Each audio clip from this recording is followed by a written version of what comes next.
Tiap-tiap orang akhirat kelak semua pakat cari tu ada. Bila bangun kubur cari tu ada. Tuan-tuan baca dalam hadis Muslim. Ilham sebut. Semua orang cari tu ada. Jumpa tu ada yang aku cucumu. Cina baik, Melayu baik, India baik, kau baik. Jumpa tu ada. Tu ada kata, aku nak tolong mengguana, aku kena hamak daripada surga. Aku sendiri deraka ke Tuhan. Wa asa Adam rabbahu fawawa. Aku deraka ke Tuhan, Tuhan hamak ke surga. Tolong guana aku dah rekod tak balik. Jumpa dengan Nabi Nuh. Nabi Nuh apa itu ada yang kedua. Jumpa Nabi Nuh kata nak tolong guana.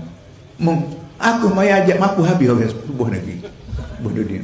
Apa itu pen Nabi Nuh. Sudah. Pergi semua. Ada kisah berlaku. Jumpa Nabi Musa. Nabi kata aku tak apa orang mampu seorang tu.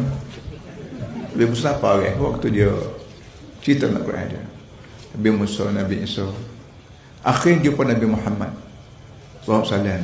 Nabi Muhammad kata, ana dah aku orang yang bertanggungjawab syafaat pada semua.